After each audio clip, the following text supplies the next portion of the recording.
Today is Monday, November 29th, 2010. I am David K. Williams Jr., but you can call me Dave. Solamente Dave. It is day 13 of the BlueCarp video experiment, and of course, I still have no idea what I'm doing. I mentioned the DEA's emergency action to ban fake marijuana recently, and well, now of course there's a state movement to officially ban it at the state level.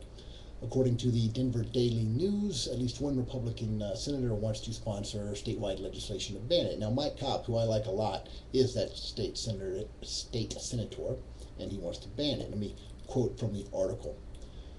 There's really kind of a game going on with the vendors that sell this mark on the product do not consume, but it's an open secret that it's sold for human consumption as a hallucinogenic product, said Cobb.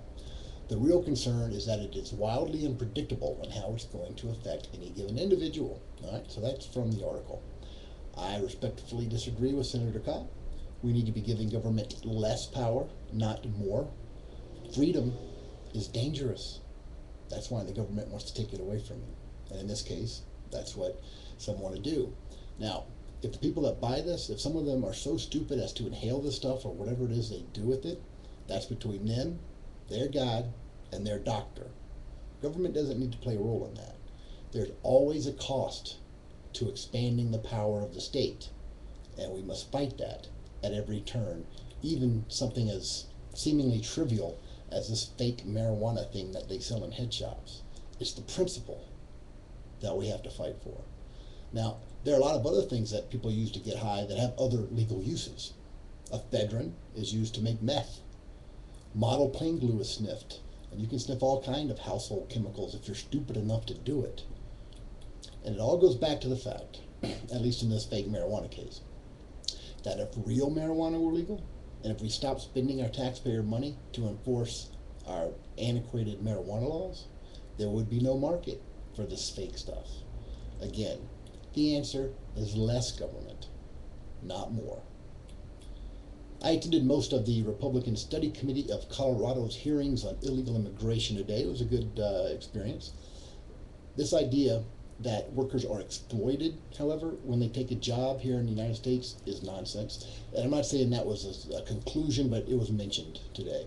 Now, as I tweeted earlier, exploitation of labor is when someone voluntarily agrees to work for less than you think they deserve.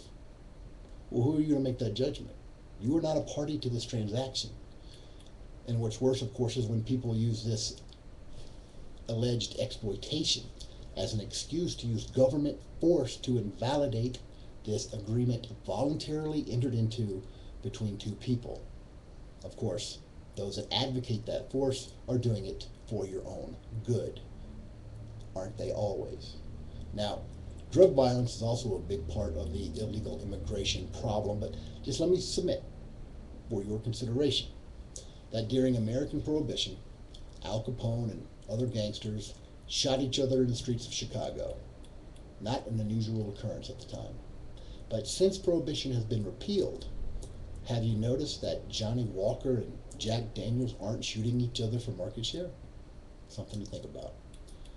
The calls for the head coach, the Broncos head coach Josh McDaniels' head are getting louder and louder.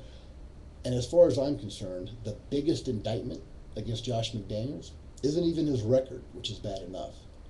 But the biggest indictment against him is he didn't think Peyton Hillis could play.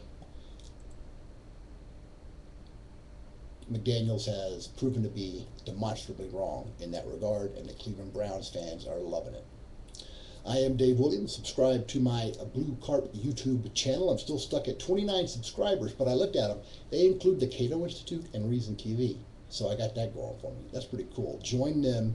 Click the like button on YouTube. Click the share button. And as always, spread the BlueCarp love.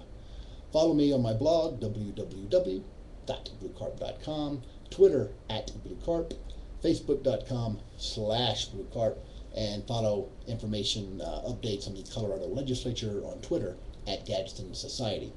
Today is Monday, November 29th, 2010. I'm Dave Williams. Let freedom ring.